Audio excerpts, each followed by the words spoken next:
bars in a ring. Man, I go hard, let's stand.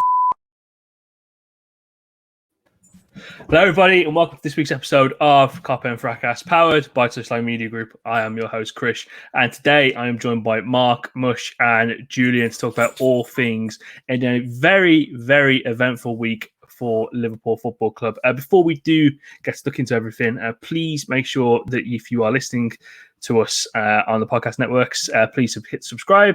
And if you are listening to us on YouTube, actually more importantly, watching us on YouTube, hit subscribe now, as every little view helps us in terms of getting to where we want to be in the journey.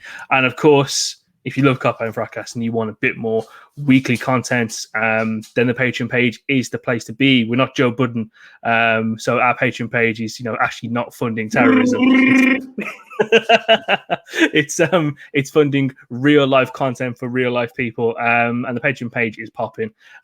We've had two fantastic post match reaction shows go up in the past week with the victories against Manchester United and West Brom, which we'll be talking about in this pod a little bit later on. So from just as £3 a month, you'll get access to all the content we just discussed. So please do head over to www.patreon.com/Kop End Fracas. It is floating on the bottom of your screen right now. It's going that way. It's going down there. It's going down there. Track it. It's going there, and it's gone. But yeah, let's get stuck into the show. And there's only one place to really start, to be fair. It's been 2 business days since this happened. I'm still not fully fathoming what we really witnessed, what occurred before our eyes. And Mush, I'm going to come to you. Welcome back, by the way. Well, thank you very much. Very good. It's good. It feels like I've had a little been given a Sterling type break. So yeah, I'm good to be back, man. Extended leave. I had to use all your annual leave from 2020. I'm going to come to you first on this. So we played against West Brom. I thought on the second view we didn't actually play that badly. I said on the post-match pod that we a little bit crap. And we tried pretty much everything, hit the woodwork a few times, had some really good opportunities, and just couldn't get the ball in the back of the net for the second time. So in traditional last chance saloon fashion that all teams with something on the line go for, the goalkeeper steps up, and Alisson, he majestically walks up the pitch. He's been given the signal, he's been given the green light from John Achterberg, and he gets in the middle there, and Trent whips in possibly one of the greatest corners I've ever seen in my entire life. If you are a set piece aficionado, that is a corner where you look at it and you go, it's beautiful, it's absolutely superb, and up leaps this magnificent, just beautiful man with his beard, his hair, his black goalkeeper kit, and with the best header I've ever seen from someone in a football game, buries it in the back of the net. Talk me through your emotions after seeing that. Well, I think I put it in the group, but we'll definitely put it out there. I could not have, and it's lovely to be back on Kop End, because we had a few people who were waiting for pain. I was at Nigerian Dan from Touchy Gooner's house watching the game, surrounded by enemies who had the cameras on, ready to record my reaction to no longer having Champions League football merely months after winning a league. And it was, I think the biggest thing about this is this would have been an amazing moment even in the middle of the season where it didn't, even count for much. But I think this just proves, man, like football and sport in general is theatre that writes itself, right? Like, as we saw, all of those things that Alisson has gone through, the fact that it's been so hard for him, not only on a personal level, but on a professional level, in terms of having all of this changing personnel in front of him as well, him dropping off in terms of form.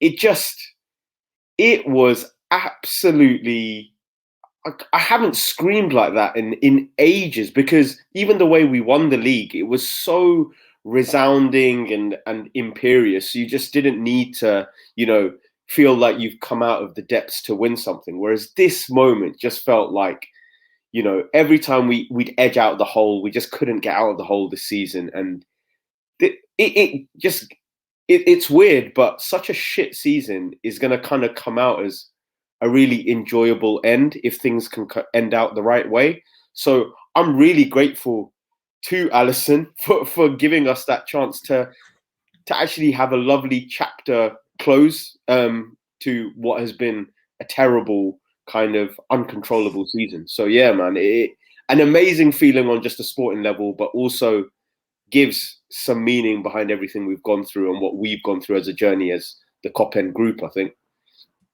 That's very well. That's so beautifully said. I think we do forget sometimes that we do go on the exact same journey as these players, even though we're not fighting on the pitch on a weekly basis. We go on this emotional roller coaster with them. So when they felt with that January February period where they felt a little bit sorry for themselves or all down in the dumps, things weren't going their way, they kind of adopted this defeatist mentality. I think we did the exact same thing as fans, really. We were going into games thinking, fuck it, how are we going to screw this up this time? What's going to happen now? Can it possibly get worse? And we shared that roller coaster. And, I completely agree that the let-off from me, I think there's a nice voice note in the old Kop End group chat that symbolises that. It's not on par with the Firmino one against Atletico Madrid. That one will end up being released to the general public at some point. But yeah, I mean, it just felt like this kind of wave of emotion going on everyone. You can see it in all the players' faces, just how happy they are for Ali and how it just kind of kept the dream alive more than anything. I think also, though, as well as being happy for Alisson, which of course they all were, I think the kind of, how can I describe it? The impression we've had is that the players, and this is a bit top red, but the players looked like the defeats, the misses of each chance didn't look like what they were affecting them so much. Like even, and to give a good example, this game, when Trent in that second half cut in and that shot he had with his left, which he should have scored, to be honest. If you look in the center of the box, Firmino falls to his knees.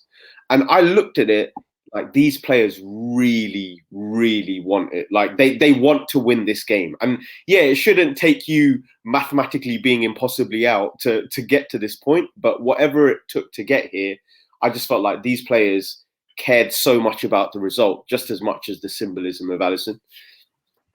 Yeah, 100%. On that Trent miss, well, it was a chance that he kind of created himself by cutting in and opening up a lot of space. I felt like that was it at that point. And for those that are on Discord, I wasn't on Discord for this one because I left Mush and the guys after playing football. I went to go eat and I was supposed to be doing interview prep and loads of different things. So I was just like, you know what? This should be an easy game. I'm not really going to jump on Discord and make noise. Salah scored in the first half, and I thought, yeah, it's just going to be easy to steamroll them over.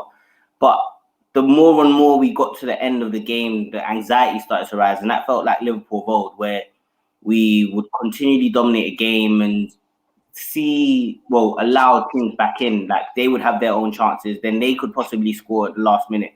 And as the more and more we press forward, I felt like this is definitely not going to be our day. And then as soon as the commentator mentioned Alisson's coming up, I was thinking, yeah, maybe they might score, it might go 2-1, and then we're completely out of top four. But that type of header from a goalkeeper, like the technical ability to pull off that header is absolutely ridiculous. Like that went inside netting.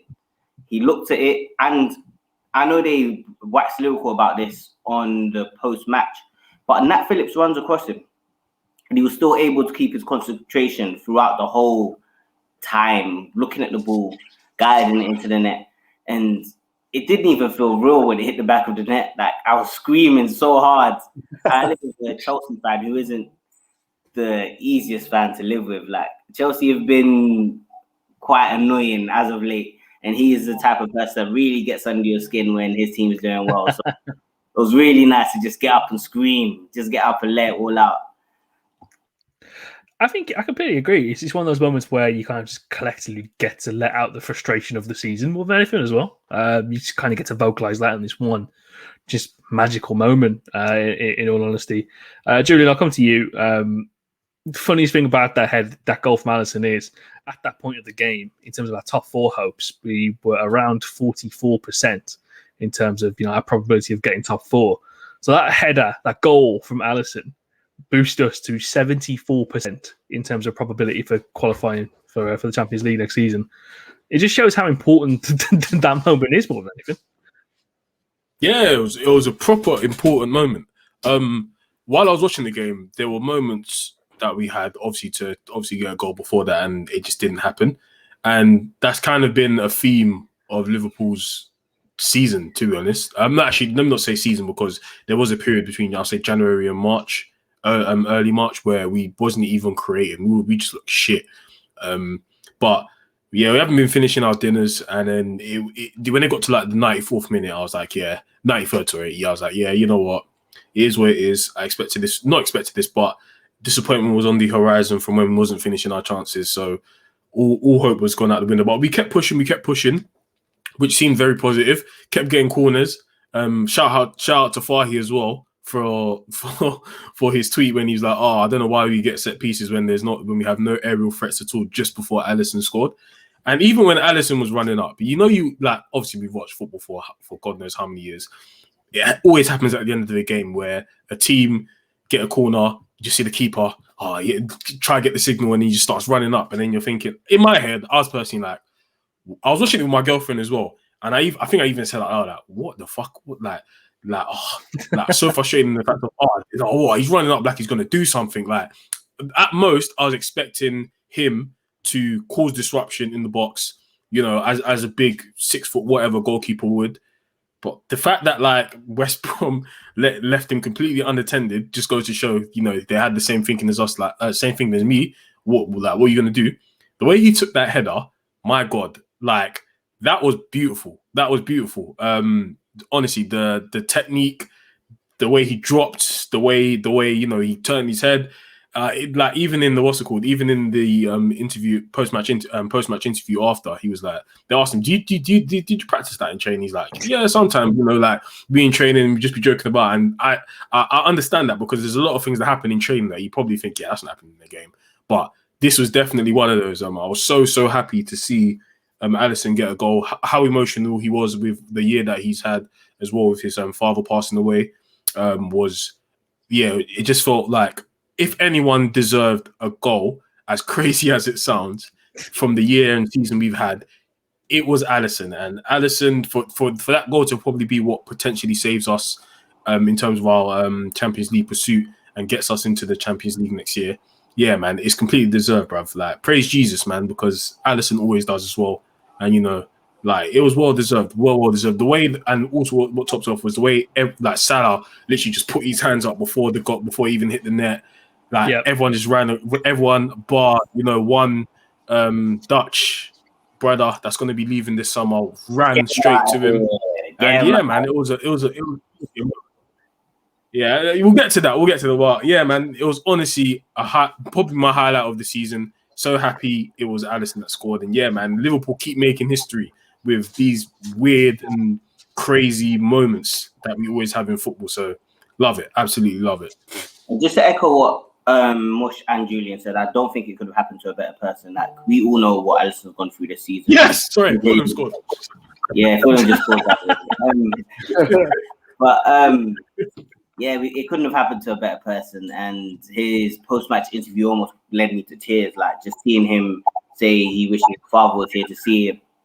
His father would have loved to watch that go in, and his father would have been celebrating along with him. He hasn't been able to go back and see his family in Brazil over this whole period because of COVID.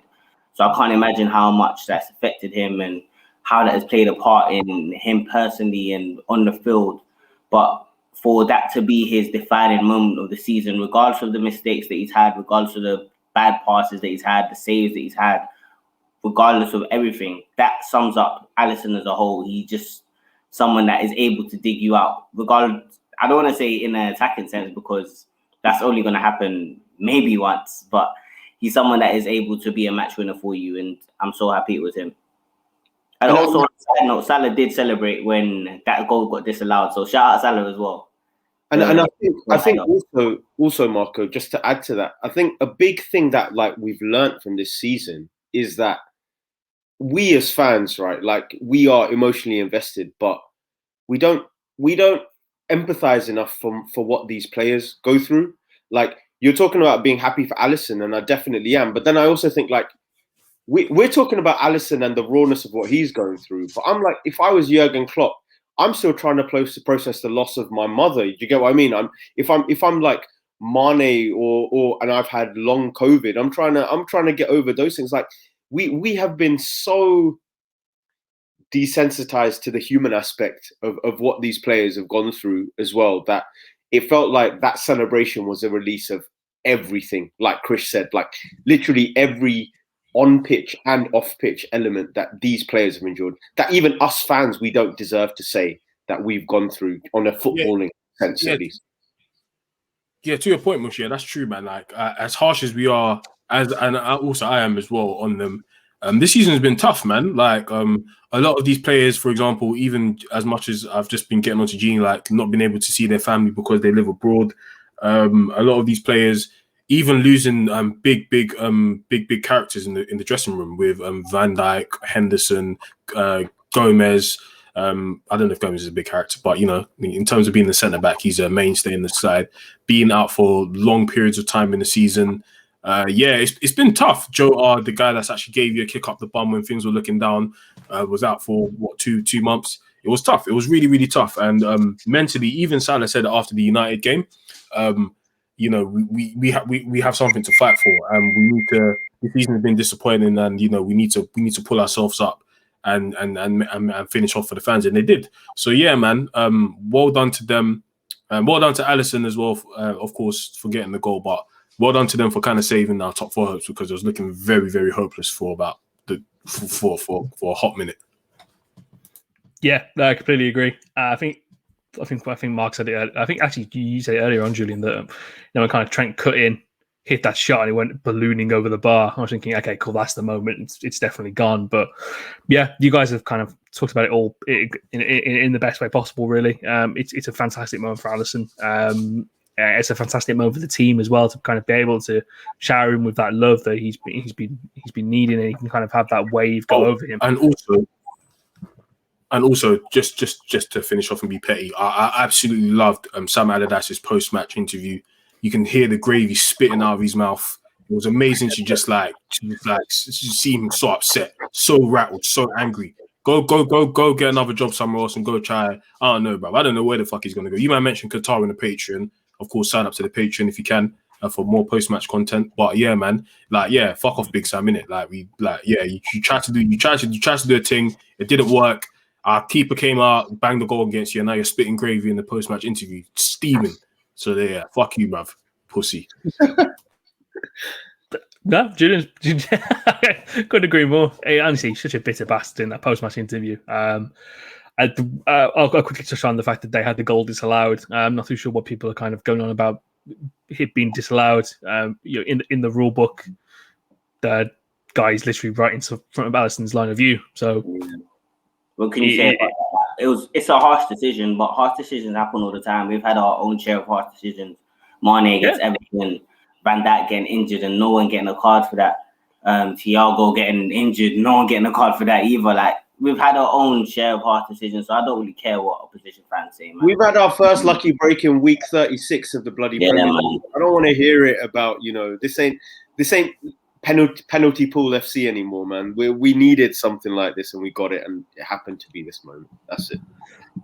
And what a moment it was. Hopefully there's 2 more fantastic moments like it with the 2 games we have remaining for this season. Continuing the trend of fantastic players we've got at Liverpool Football Club. This man you are seeing at the bottom of your screen on the ticker right now, Thiago Alcantara. The past 4 games for Liverpool, and the past 2 especially, are probably some of the best midfield play I have seen from someone in a Liverpool shirt for a long, long time. Absolutely imperious, so silky, so smooth on the ball. He's pressing, he's winning the ball back, and some of the passes he's been playing are just absolutely scintillating. And to think that clueless pundits were saying that he is one of the reasons that Liverpool have gone back in form. And a certain Kop End member as well. I believe it might be 2, but let's only stick with the one. We're not going to address them today. They'll get their pamins at the end of the season. Don't you worry about that. That'll be an exclusive Patreon flogging. So don't worry about that. But Julian, I'll come back to you on this. Thiago, he's just fantastic playing in his past 2 games. He's finishing the season off strong, and the caliber of playing we're seeing right now and the influence he's having on the games. Do you think we're seeing kind of his final form right now, and this is the kind of player we can expect heading into next season. Do you know what's weird about us praising Thiago? I kind of don't get me wrong. He's had some games where I'm like, whoa, like this is looking scary. But I kind of feel like he's always been the player that he's been since we bought him. Started well against Chelsea. You saw the quality against Chelsea when he came off the bench. Leaps and bounds ahead any midfielder we've seen at Liverpool for the past 10 years, I would say. In terms of like the performance, in terms of like the quality, the type of player that we're getting. But I definitely felt like the Klopp tinkering with the midfield too many times in terms of Fabinho being out of the midfield and him having no actual DM to kind of make up for what for some of the things that he doesn't do on a for the full 90 minutes. So stuff like tackling, regaining possession. But now, like as we've seen with literally since Fabinho's been dropped back into midfield in the 6th role, he's becoming the player he is performing like the player that we've bought, that we've had so much hype around, that is so regarded. That's in such high regard around Europe, and I think it's yeah, I get it. People have never seen Thiago before or want to drop agendas. Some of these pundits, to be fair, it just goes to show that they don't know the type of player that we had on our hands when we bought him. Agreed. We're just wrong. We're just absolutely wrong.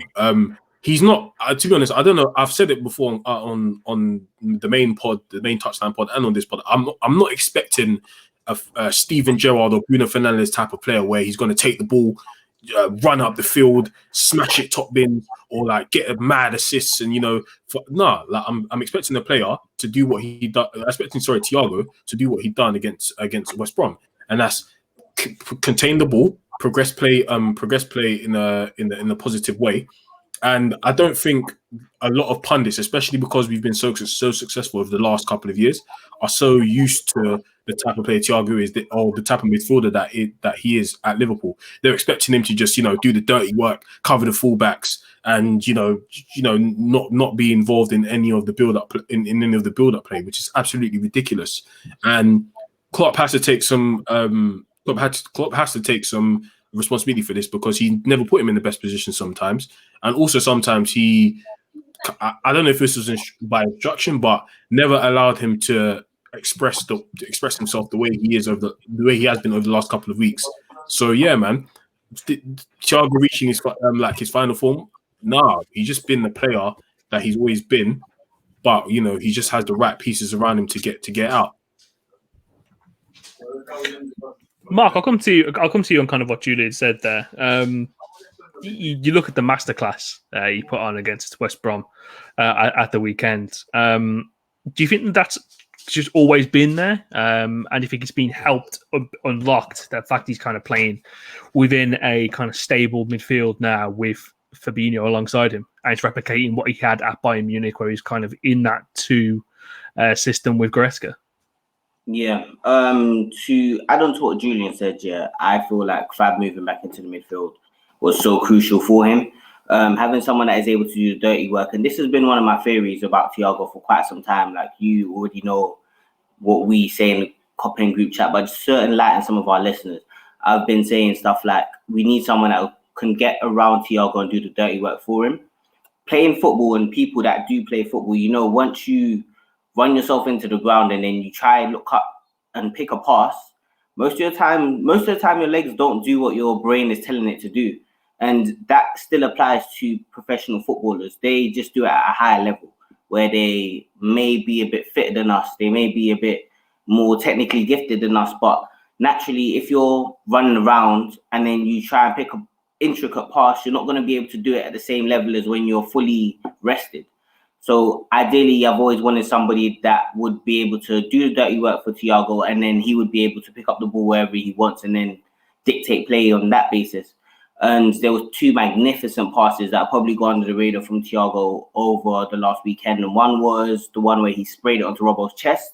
It was like a crossfield pass, diagonal, right into Robbo's path. Robbo chested it down. We almost scored from that. I think there was an opportunity of it being an own goal. Someone literally slid in front of Mane and it went down the side of the post. And there was one like was absolutely ridiculous. And it's a very, very small pass in terms of the actual gameplay, but he picked up the ball from Alisson and then he whipped it into Bobby, into the opposition half. But it was like a 50-yard pass along the floor that literally took out 5-6 players. But no pundit or no recognized speaker of football was going to really mention stuff like that. But that is what Thiago does for you. He's someone that can open up passes and play really intricate passes through the lines to take people out of the game. And that has been something that we've seen regardless of how well he's been playing or who's been around him. He's always had that ability. I also remember mentioning that I don't think a lot of our players have the IQ that would match Thiago's passing ability because they're not picking up certain spaces. That was earlier on in the season. And now it seems being able to... for me personally, there was a game where it was, I think, Bobby and Shaq playing in a 4-2-3-1 and Thiago playing just behind. And you could see Bobby and Thiago were getting into spaces. Salah and Mane weren't just there yet at the moment, just because they hadn't played with Thiago long enough. Now you can see over basically playing for a whole season, people have started to adjust to the way Thiago plays. I'm not too sure if you guys would have watched the Rashford and Rooney and Rio Ferdinand little interview where Rashford said, when Bruno gets on the ball, I'm going to make a run regardless if he's seeing me or not because I know he could play that pass. And that's exactly the type of play that we have in Thiago. Regardless of if he sees you or not, he knows where you are to be able to play that pass. And at the moment, prior to Thiago, we didn't really have that many type of ball players in the midfield where it forces a player to make a run because you know that player has the ability to find you. And Thiago being so intelligent, Thiago being such a great executor of passes, it should open up so many avenues for us next season. And I feel like one person is really, really going to benefit from this is Jones. I feel like Jones is going to be able to learn under Thiago. And Jones is quite high IQ already in terms of the positions he picks up. And I liked the way he played in tandem with Thiago over the last weekend. And I feel like he will pick up so much experience from Thiago and will bode well for us going forward. Isn't it crazy that we're probably potentially going to have 2 midfielders that actually want to pass forward next season playing? It's wild, isn't it? Absolutely wild. Because what I'm used to, you can just tell, even with what Marco was saying, that these players they aren't used to having someone in the middle that's going to make those passes, like those passes that actually cut a defense in half or try to progress play. But now it's just nice to see. It's just nice to see, man. I think you definitely starting to see what Thiago's brought in for in terms of having that controlling influence on games. And Mush, I'll come to you on this. In terms of the evolution of how Liverpool play, there was definitely a plan for this season in terms of having a bit more of a controlled midfield dominant game going forward, and you can possibly see why Basuma is a big target for Liverpool going into the summer as well in terms of having someone who can kind of clean up the space around Thiago and do a lot of the legwork, so he's got more room to operate. In that controlling nature, do you see us do you see him for next season be more of the conductor for this Liverpool team and taking that kind of responsibility away from the fullbacks as we've kind of become accustomed to in the past few years? Yeah, and I think there are various reasons as to why that is. And I think the first one would be Klopp is now doing what Pep did a lot earlier in the season, I think, and that is playing in a style that is less energy consumption and more control, not as exciting, but more efficient. And we saw City enjoy the fruits of that, and it was an intelligent move considering how congested the season was. And I think the reason why that carries over well into next season is because you've got a Euros, where again you're going to have little gap, followed by a World Cup coming in the calendar afterwards. So it's another crammed season.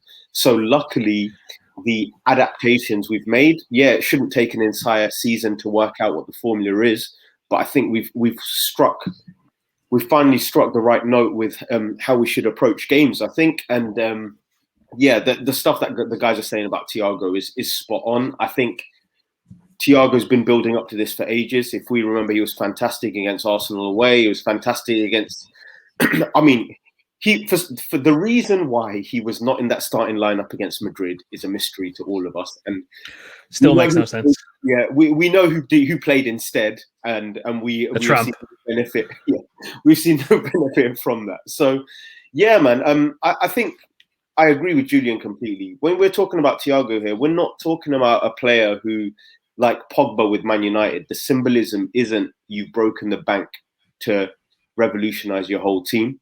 You're looking at a player who you brought to add another role and add another part of quality. So, yeah, I just want Thiago to be that, man. There's going to be games where it's got to be a Hando and Fab assignment. There's going to be games like Julian and Marco have said where you need high IQ, maybe more creative players. But, yeah, it's just another string added to a bow of variety that we need in that midfield, man. And we've got to remember, it's not like he's a 22, 23-year-old player.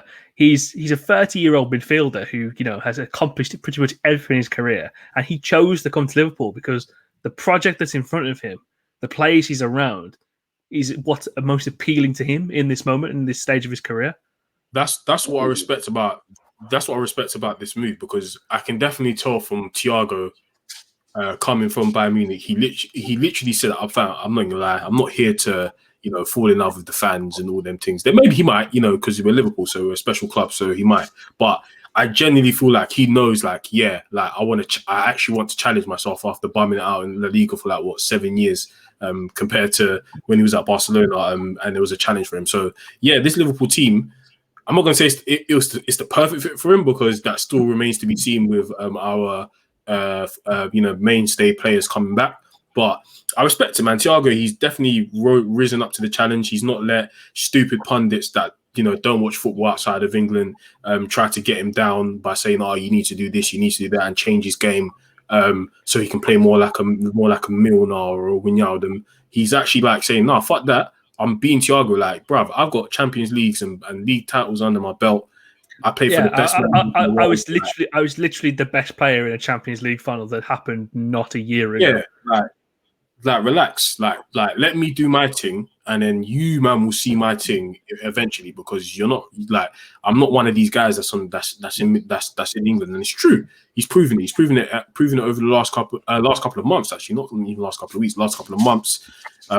It's actually embarrassing that even some Liverpool fans even started to believe it as well. That he's not a quality midfielder. Yes, yeah, man. More power to him. I hope next season he kicks on even more, and we see the Jugador season that we know he can bring us. 100%. I remember saying I wanted to see a theoretical midfield of Thiago, Naby, and Jones. With Naby probably not sticking around for next season. Thiago, Naby, and Jones. When that midfield gets run through like a sieve, yeah, don't come back to us and tell us how that went. Honestly, I just wanted to see it in terms of the way who's doing the defensive work there? Marco just wants vibes, Krish. Marco wants vibes. I want vibes, man. I want to see vibes. I want to see at least. Do you know what I was like? Vibes. Do you know what I was like? Remember when we kept asking for what was the midfield? The Ox and Keita midfield. Yeah, oh my God. And then we finally got it. Yeah, okay, yeah, I hear it. We won the game, but Kop, chill. Because I remember asking for it for time, being like, yo, we need Fab Ox Keita, thinking it was going to bang. And then I think we played against, was it Salzburg or who was it? It was that Club Bruges. So it was that Champions League game away at Bruges, and Ox played all right, but you looked at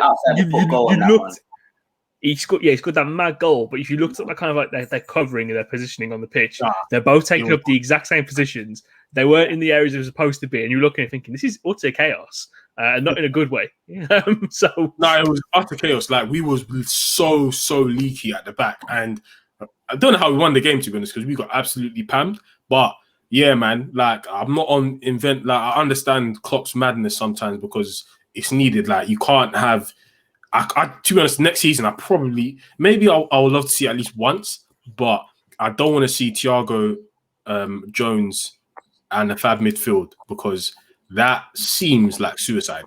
Or maybe not. I feel like it works really well at West Brom, and I feel like Jones is very, very underrated in the defensive aspect. I feel like he puts in a lot more work than Ox and Keita defensively.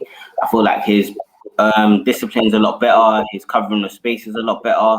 Even when he plays on the right, he tends to cover Trent as well, which is unseen for a player of that age to have that maturity. I do want to. I've been starting out for this player for ages. I want Aouar in it. Like, if we get Aouar linking up with Thiago and Thiago mentoring Aouar and Jones moving forward, I think those two players will turn into like craziest midfield duo that we've ever seen. Oh, Yeah. Marco, please. You always need a crazy Marco shout. You always need a crazy Marco. Look, I need to publicly apologize to Marco anyway, because I have been. Whoa, don't do it yet. Do it. Yeah, not yet. Next week. I can't.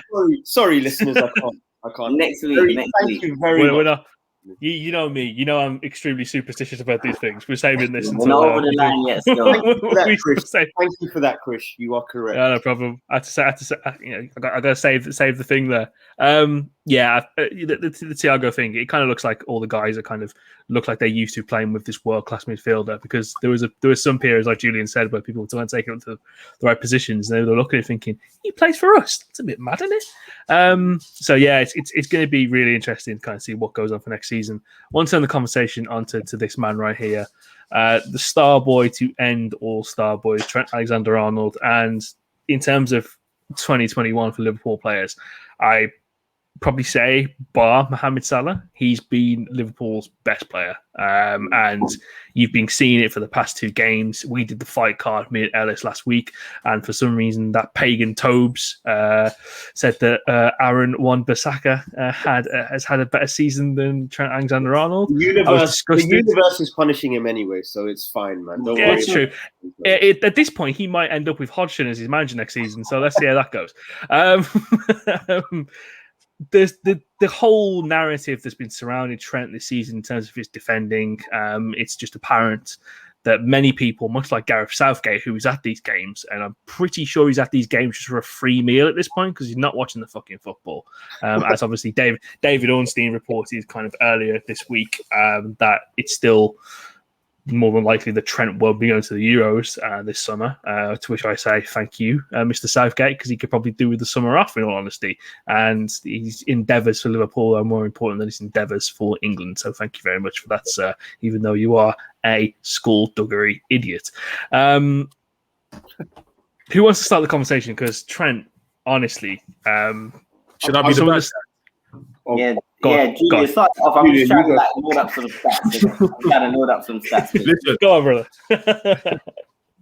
Listen, yeah. Trent, Starboy. I'm going to start with love. Amazing talent.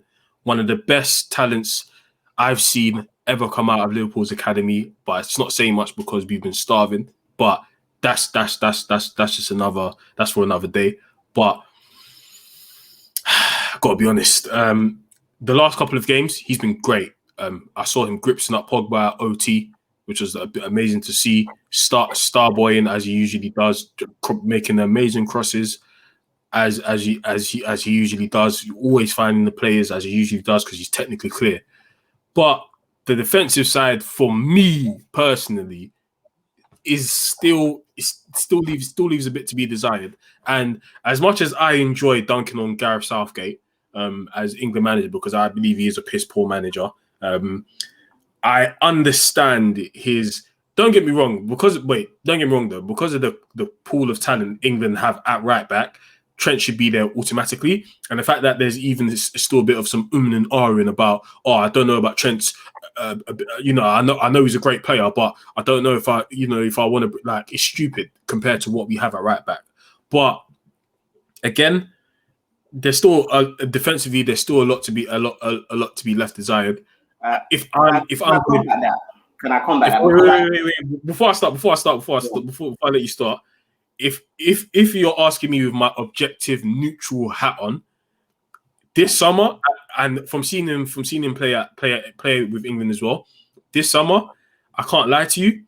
If I'm Gareth Southgate, I understand his hesitance to play Trent in his system, because Trent works great for us because we have a system where centre mids can cover him when he's bombing forward.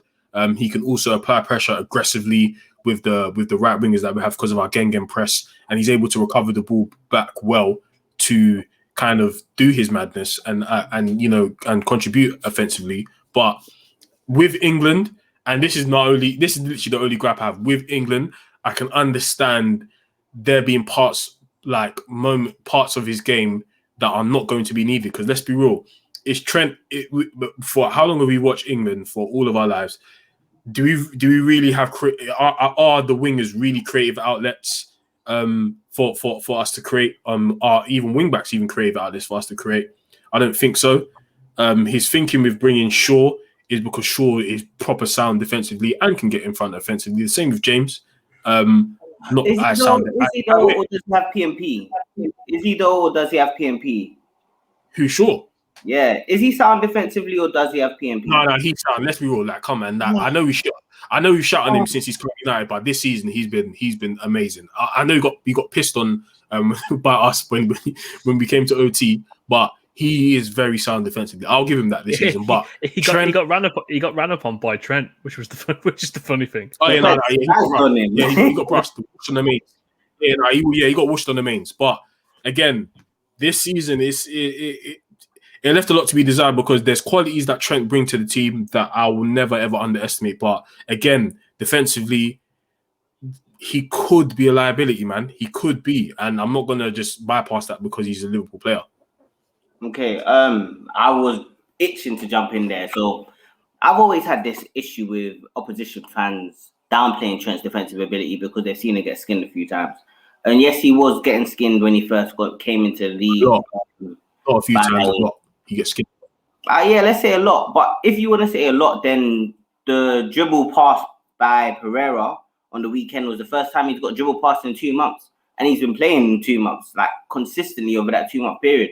So when a player is not getting dribble pass, and if we compare that to someone who is in most people's player of the season, Cancelo gets dribble pass 1.5 times every game.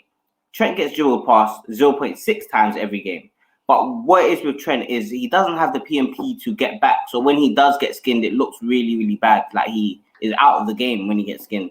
And for someone that is so great attacking wise, his defensive ability doesn't match up. Defensively, I think Cancelo is quite on par with his attacking aspect, if you know what I mean. There's no difference between his attacking and going forwards. Defensively, he makes quite good challenges. Attacking wise, he's able to play the ball quite well. Trent's attacking ability is so high and he sets the bar so high for himself that I don't think he could match himself defensively because it is so hard to measure that ability and that ball striking ability in the defensive aspect.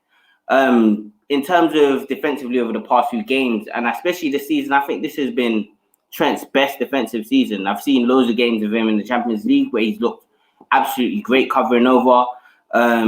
As I mentioned, pre-pod, the covering over for Robson Carney's chance where he ended up in left back, and that's something he's been doing consistently throughout the season, covering over when, especially the inexperienced centre backs that he's next to, and we need to bear that in mind. Very, very inexperienced centre backs. Slow centre backs. He's able to cover over for them, and he's able to make them look not as bad. Normally, we're talking about, oh yeah, you know what, the centre backs are making Trent look good because they're able to cover over. This whole season, since Van Dijk and Gomez have gone out, is Trent making the centre backs look good with his defensive ability, and at the same time, he's also carrying us forward. And if you want to take away from the tangibles and talk about intangibles, his leadership ability, especially shown in the past few games, has been ridiculous. Like Trent looks like he's upped his pace ever since he got dropped and ever since he's come back from injury. It looks like he's got a new fire in him. It looks like he's driving the team forward. It looks like he's ready to take any responsibility by the scruff of his neck. In a bad season, he's got 7 assists and 2 goals. More than any other defender, you know. And we've played shit. Like, we have played absolutely pants. Trent should not have those assist numbers. Ideally, he could have more assist numbers. How many times has Trent put a ball on the plate for someone and they fuck up? But Trent has still been consistent throughout. Yes, his defensive ability isn't the greatest. I'm not going to say he's up there with Cancelo's, the Kyle Walkers, and so on and so forth. But he isn't too far behind, and a lot of people downplay that. I think Reece James is a worse defender than Trent, but I think Reece James has more P&P to cover himself. Yeah. So he's able to bail himself out of those situations by himself, where in Trent's aspect, he needs somebody to bail him out.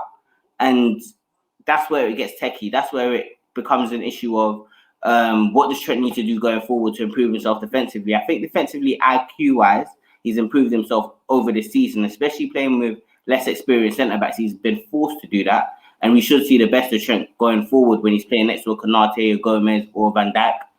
But I think Southgate would get it wrong if he goes without Trent to the Euros. I think personally, you could play Reece James as a right-sided centre-back. You could play Walker as a right-sided centre-back who would cover over for Trent. Trent going forward is so amazing. With somebody like Harry Kane, who is an absolute beast of a striker in the box, having Trent that can deliver a ball the way he does around Harry Kane would be magnificent. Even if it is only for 30 minutes, just having Trent being able to deliver a ball for someone whose movement is like Harry Kane's, whose finishing ability is like Harry Kane's. They also have Dominic Calvert-Lewin, who's great in the air, who Trent would love to play with. And yeah, he's an op, but he is a magnificent footballer going forward in the air anyway. And in and around the box, he's able to snap up loads of chances. So I think there's ways to negate Trent's perceived lack of defensive ability by playing Walker, by playing Reece James as a right-sided centre-back.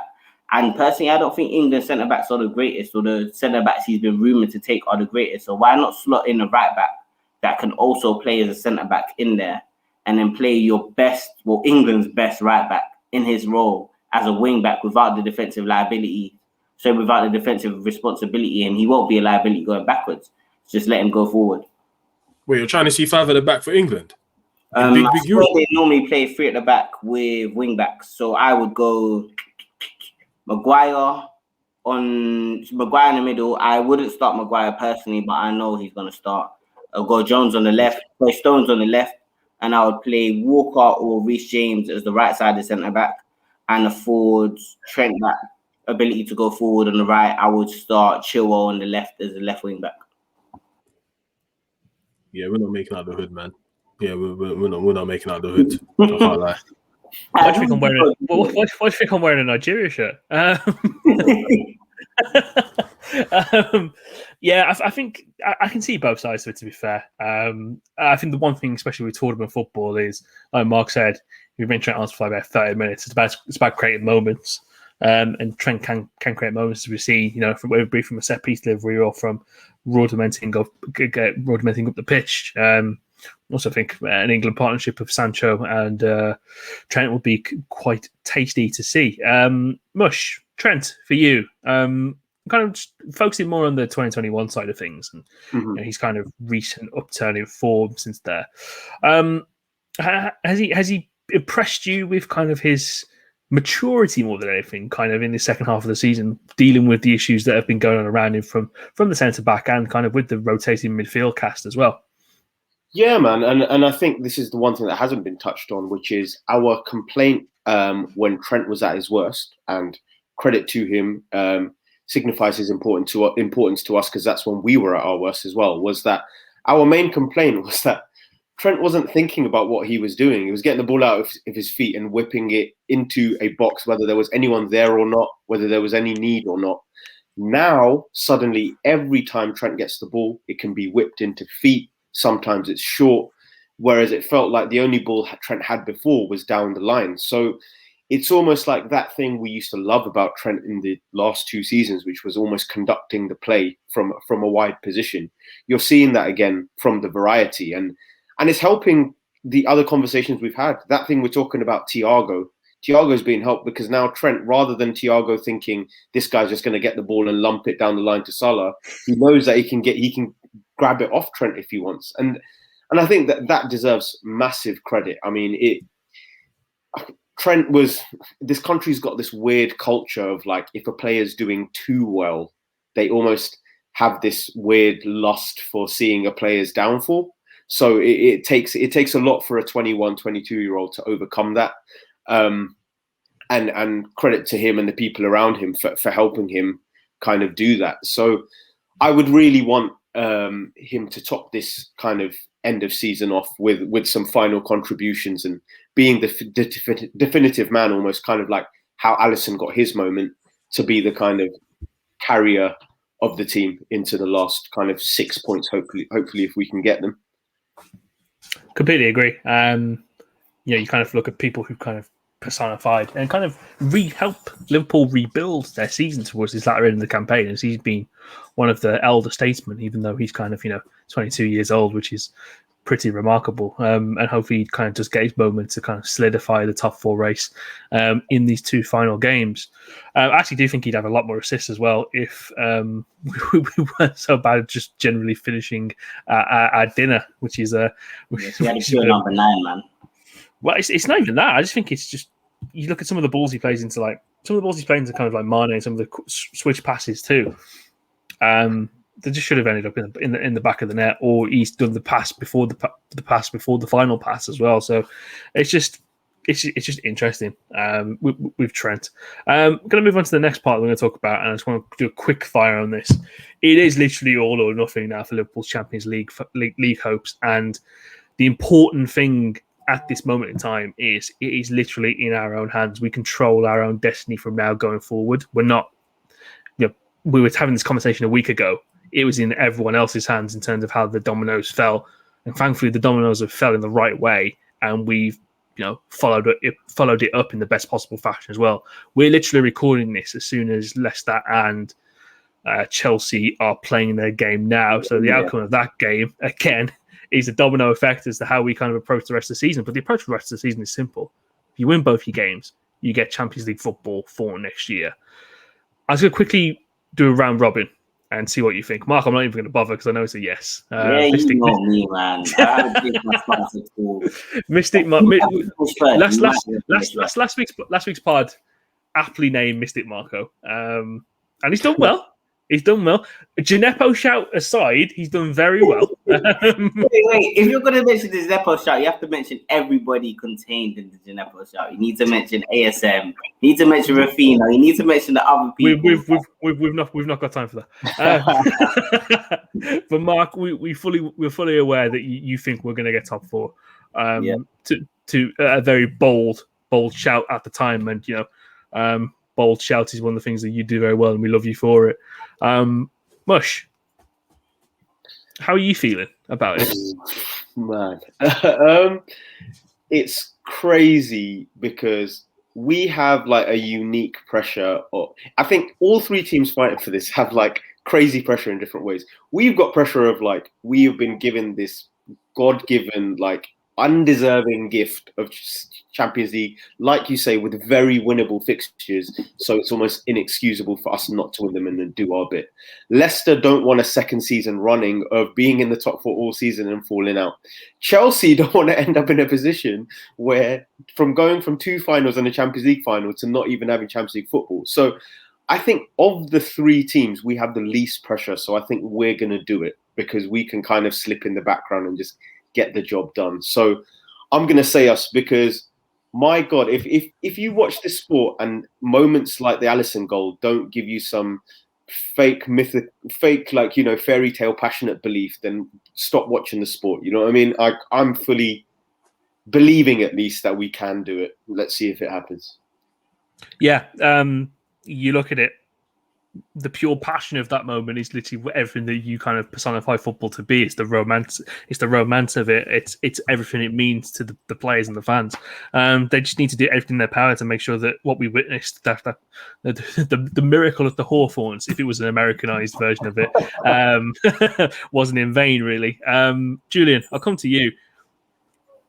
How are you feeling about top 4 at the moment? Are you fairly calm? Do you have a lot of confidence that the boys will get the business done? Yeah, I do. This is in stark contrast to probably when I was last on the podcast, but I think I even said on one of the patrons. I can't believe that we're actually with the season in 2021 that we've had. We're actually still in contention for the top 4, and to the point where on the last 2 games, it's looking like, not even looking like, we are in the driver's seat to get top 4. I've looked at the other fixtures as well. Both Leicester and Chelsea, to be fair, don't have easy games. I think Leicester's last 2 games are Chelsea away, which is happening now. They've got Spurs last one, and they got Spurs last game. Even though Spurs are a bit rubbish, Harry Kane's farewell game. Yeah, Kane and Golden Boot, man. Yeah, he's trying, and Kane's trying to get the Golden Boot. So Harry Kane's farewell game, and he's trying to get the Golden Boot. So let's see what happens there. And also, Chelsea against Aston Villa as well on their last day of the season. That's probably, to be honest, with fans and Grealish, getting back to form. I would hope. I've been saying it. That game away in Birmingham with 10,000 screaming Brummies. That's not a barrel of laughs. You know what I mean? I think the fans thing is the only thing that's going to change it, because Villa have been absolutely dreadful since the turn of the year. So since Grealish got injured, they've been poor. Yeah. So I think fan power is the only thing that will stop. And also important to remember, Chelsea have a Champions League final the week after. So are they really going to risk everyone? Like, it's such a they have so many things to consider. I think Chelsea might bottle it just from the amount of inexperience in their team, and Tuchel's inexperience as well in the Prem. So. Well, you got to think about it. He was literally, it's a different scenario, but he was in this position with PSG last season where, he was in a final in the Champions League. So it might be one where he does kind of overthink it, which is going to be interesting to see. But no, I'm in agreement with you guys, really. I think everything is stacked in our favour. And you do control your own destiny. It's like those books you used to read when you were a kid, where you can kind of choose your own adventure. That has been literally the Story of this season. We've chosen our own adventure, and for some reason, we've ended up in like 16 different fires. We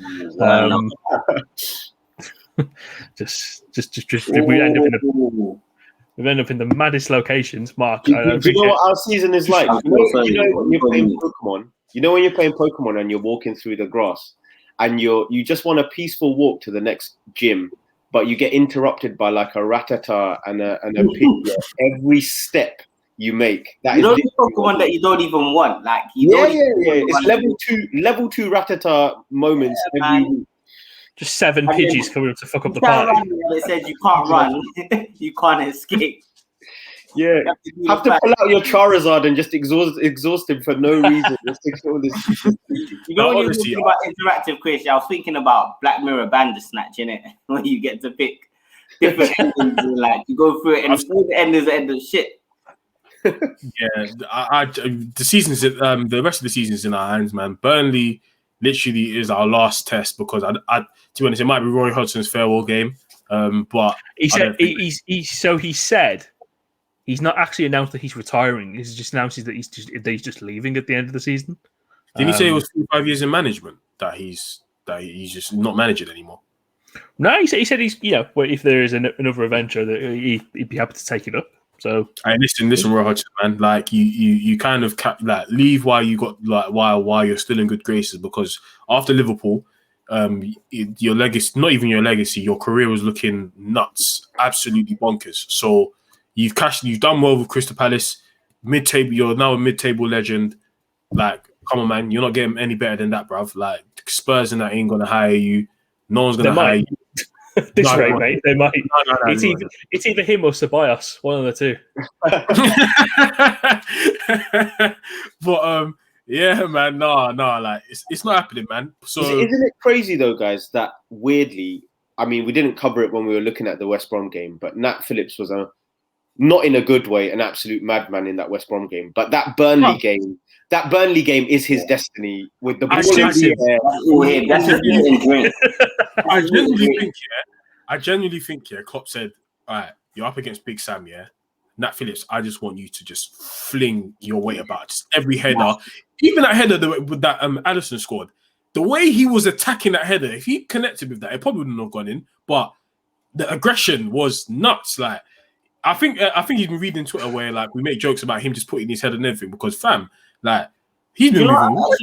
Like, on a serious note, so the Newcastle goal, the goal they scored in the last minute, nobody went to the ball, and straight after that game, you could see he was flinging himself at anything that came in the box, regardless of how far it was away from him. He was fling himself at it, and that's testament to him learning from his mistakes, I guess. But he needs to learn when to be measured as well, and not be so front-footed to leave spaces at the back behind him because he isn't the fastest.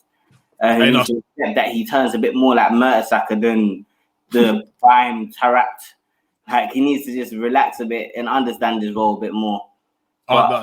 Randomly, he is a good servant, so shout out him in it. Shout out Nat Phillips for doing a job for us while we've been struggling still. No, shout out Nat Phillips here, but against West Brom, did you guys see one part of the game when Nat Phillips just tried to ping the ball and it just didn't work? He just went out of play. Yeah. Speaking of criminals from that West Brom game, whatever Shaqiri did when he got that ball from the corner, and then he ended up start how that ended up out of play when we were on the halfway line. Bro, I do not. That was minute 87, by the way. That was. You don't even know the amount of fat shaming I did. Like, you don't even want to know the amount of fat shaming I did. I genuinely can't wait for this summer for guys to leave, bruv. Certain man leave. Shaqiri is like, I'm tired of seeing certain man even on the bench, bruv. I don't, because there's certain man that's on the bench here that are forever on the bench. And when I'd have brought Woodburn on instead of him. That's same. Fuck that guy, bruv. Oh, bruv, bear man. To see what the guys will be doing. And to see what the guys will be doing with some of the players this season. Do subscribe to the Patreon page, as we do have the transfer game coming back in the next few weeks. I'm selling everyone. I'm selling Bear Man. I'm selling Bear Man for 10 M's. I'll even take a loss. I'm not even going to spin the wall on certain man. I'm just going to let it rip, man. Take it for 4 mil, man. As you can see, the guys are excited. This is where we this is the show where we've got about 4 shows, possibly 5, where we simulate the transfer window for Liverpool to see what the guys would do, what their strategic approach would be. I do agree with the flog everyone shout in terms of some of the players. So we do have a new aspect of the game, which I'm really looking forward to showing with them, because it's going to fuck up some of their plans. In all honesty, no strategy, no transfer tactics, just vibes. Whatever Krish gives me, I'm going to be like, I might be going for Mbappe still. I might be going for Mbappe. Yeah, I'm raising funds for Mbappe, and if you don't have a bench, you don't have a bench. Tawa, what's his name? Tawa on a Awayini. Yeah, he's back. Fuck it. Origi's going for 5 M's. Shaqiri's going for like 7. If we can get not even 7 for free. 3 M's. Bear man are cutting. Firmino, bruv, fam, 20 M's, you're gone. Then if we have like 8 M's, we can get Mbappe. Actually, let me not even spoil the game, man. Subscribe to the Patreon to find out one. Yeah, man. That is www.patreon.com/Kop End Fracas to find that fantastic content. We've still got last year's up there, which was pretty funny. It's another cup final that we got tomorrow, away at Burnley. I'm going to quickly kind of rip through this because we've done a bit of a preview already.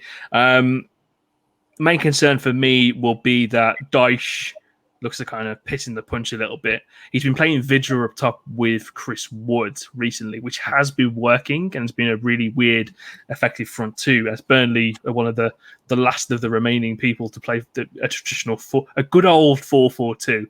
They love a good old 4-4-2. My only concern is that Dyche kind of goes back after seeing what the approach was from Allardyce at the weekend.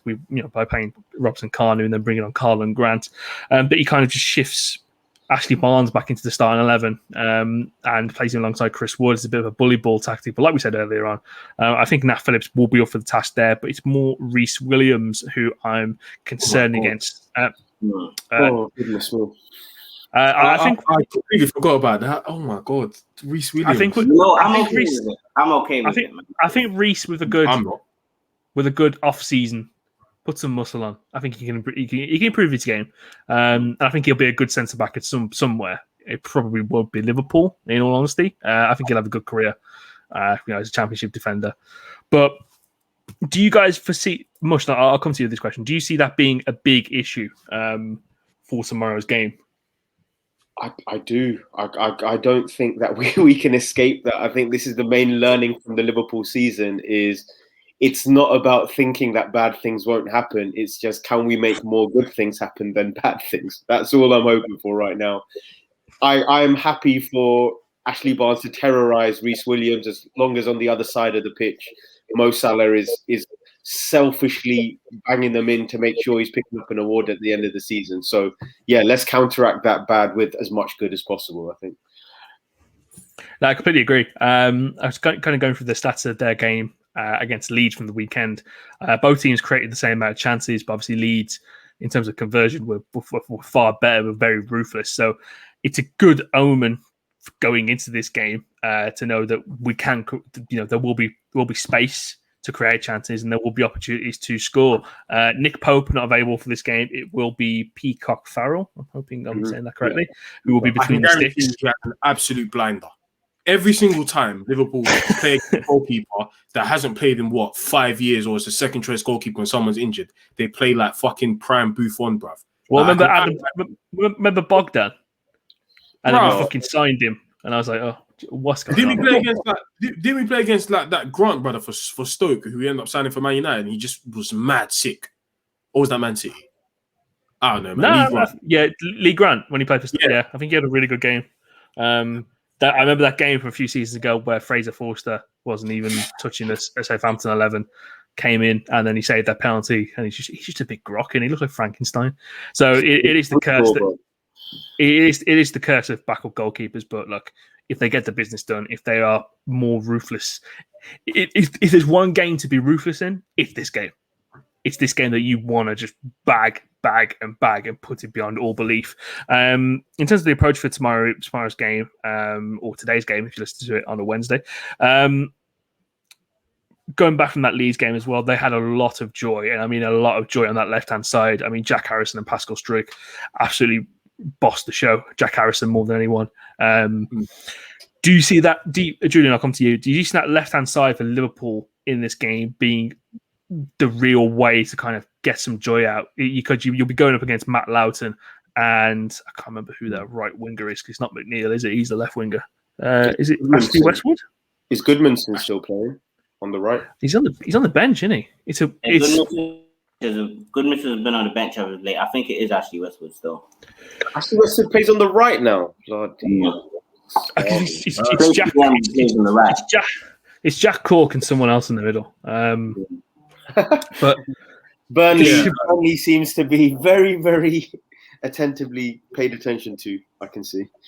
Yeah. So you know what? The left-hand side, I think, to be honest, the left-hand side isn't going to be our main place of joy. Our left-hand side's ass, bro. I don't understand why Robertson hasn't got an assist since I was in sixth form, and Mane is playing crap. So I don't understand how we're going to do it. The only way I see our left-hand side being a real avenue of attack is if we start Curtis Jones and start him on the left. He's not going to play. I can tell you that one for sure. Yeah. That's going to say, like, I personally feel like with this game, Klopp kind of has to throw the kitchen sink at it, man. He has to be like, listen, trying to match Burnley for like grit and determination is a myth. I can't lie, it's a myth. If Milner plays tomorrow, I'll lose it. If Which plays tomorrow, it'll be fine if Thiago's there. But at the end of the day, I genuinely think we need to throw the kitchen sink at it. Like, I'm with Marco on this. I wouldn't be opposed to, because I definitely feel like the key to beating Burnley tomorrow is unlocking our midfield and actually creating chances from midfield, because they'll probably know that, you know, our wing backs are, you know, our fullbacks are our main outlet for getting goals. But at the end of the day, tomorrow, like Burnley, if you do what Leeds did, and, you know, you break them down, create chances, instead of trying to, you know, match them for determination and grit, and then possibly hoping on that one moment where we can break them down in the game, similar to what we did at Sheffield, then we could get goals. It's just that, you know, our front three's got to be in the mood to score, because we need goals, and we need them early as well. Go on. Sorry, just to add, Krish, one thing you did say, I think it's important to note, that your stat about Leeds attacking well down the left is very valuable. But I guess when you're talking about Burnley, it doesn't mean that the other side of the pitch is good. It just means that Leeds chose to attack down the left. Their right side is also crap. So I don't think it necessarily means that we should focus our attack there. Hey, look, I like Dwight McNeil, but he was Peter's left back though, isn't it? Nah, they've been playing Charlie Taylor at left back. And it's Ben Me and the James Tarkowski at centre back as well. So look, you know, for me, Burnley are. Yeah, he has to play. But I think the thing is as well, in terms of having that creativity from the middle of the park, you know that Burnley are going to have that area there. You know what I mean? They're going to play with a 4-4-2. It's not going to be as it is. So I think you just kind of just take it. If you play like we normally have, get the chances, they will create. We will be able to create. And McNeil again wasn't particularly great. I have a funny feeling. I was going to say I have a funny feeling that Fab is going to be at centre back tomorrow. He shouldn't be still. I hope not, because he should. For me, the key to winning this game is to get Thiago as much space as possible, and to get him as much space as possible, you need people that are runners around him. I don't really want to see Milner, Gini, and Thiago in midfield. That would be nasty. I hate Gini in the 6 because he doesn't ever play forward and playing so deep. Useless. Coward. Play side to side. Yeah, for me, it has to be midfield of Fab, Thiago plus one more. Ideally, I want to go Jones. I don't mind him going Milner. I don't mind him going Gini. But it needs to be a robust midfield that will be able to somewhat create. And if Thiago is able to get the space afforded to him in past games, then he will be able to create all by himself. Yeah.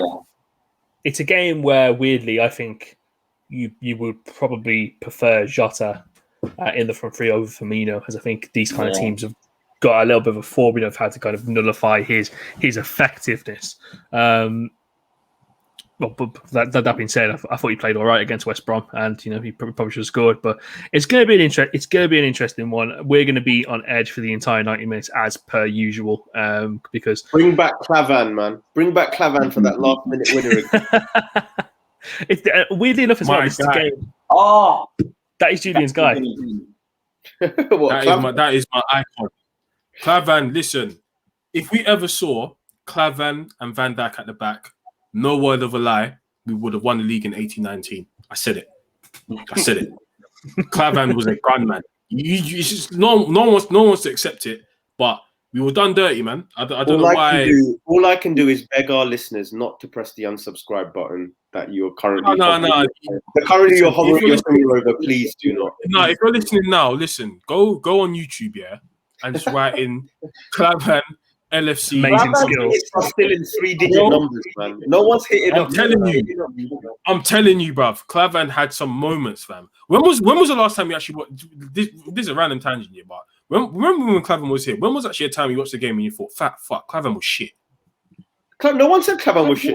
Yeah, he's exactly. A steady Eddie, man. He's a steady Eddie. He'll give you a 6 every game. But you're saying he should have played Matip and Gomez. That's not making sense to me. No, he would have. I'm telling you, bruv. It's just that Klopp didn't give him the chance. I'm telling you, Clavan was a gunman. But that's for a story. But we're here now, man. So it's calm, man. Nah, that is for sure. It's going to be an interesting game.